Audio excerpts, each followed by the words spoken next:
Hello, সবাইকে নমস্কার। আজ আমি খুব গুরুত্বপূর্ণ বিষয় নিয়ে কথা বলতে চাই। আমি এখন জীবনে কোথায় দাঁড়িয়ে আছি? আমরা অনেক সময় ভবিষ্যৎ নিয়ে ভাবি, স্বপ্ন দেখি, বড় কিছু করতে চাই। কিন্তু একটা প্রশ্ন আমরা খুব কম করি যে, আমি এই মুহূর্তে ঠিক কোথায় দাঁড়িয়ে আছি? আমার বর্তমান অবস্থানটা কী? আমি যদি নিজের কথা বলি, তাহলে আমি জীবনের একটা শেখার পর্যায়ে আছি। আমি এখনো তৈরি হচ্ছি। আমি হয়তো এখনো সফল নই, কিন্তু আমি চেষ্টা করছি। আমি প্রতিদিন নতুন কিছু শিখছি, নিজের স্কিল উন্নত করার চেষ্টা করছি।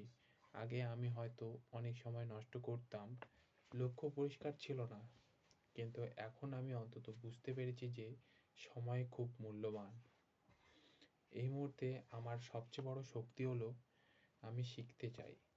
আমি নিজের উন্নতি চাই। আমরা হয়তো অনেক আমার হয়তো অনেক সীমাবদ্ধতা আছে। ইংরেজিতে সাবলীল নই। আত্মবিশ্বাস সবসময় সমান থাকে না। মাঝে, মাঝে ভয় কাজ করে।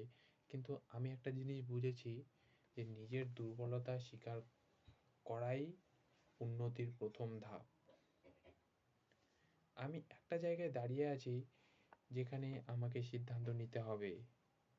আমি কি সাধারণভাবে চলবো? নাকি নিজে আলাদা করে গড়ে তুলবো? আমি কি শুধু পরিস্থিতিকেই দোষ দেব? নাকি নিজের দায়িত্ব নিজেই নেব? আমার বর্তমান অবস্থা হয়তো নিখুঁত নয়। আমি এখনো শিখছি, ভুল করছি, আবার ঠিক করছি। কিন্তু একটা জিনিস পরিষ্কার, আমি থেমে নই। আমি চেষ্টা করছি।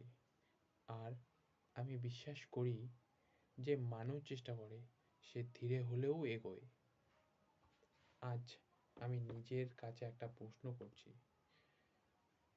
আমি কি আগামী ১ বছরে নিজের বর্তমান অবস্থার থেকে ভালো জায়গায় যেতে পারবো? উত্তরটা নির্ভর করছে আজকের কাজের ওপর। আমি ঠিক আজ কি কাজ করছি, সেটাই আমার আগামীকাল ঠিক করবে। শেষে একটা কথা বলতেই চাই যে নিজের বর্তমান অবস্থানকে ছোট করে দেখার কোনো দরকার নেই। এটা আমার শুরু, আর প্রত্যেকটা বড় সাফল্যের আগে একটা সাধারণ শুরু থাকে। ধন্যবাদ।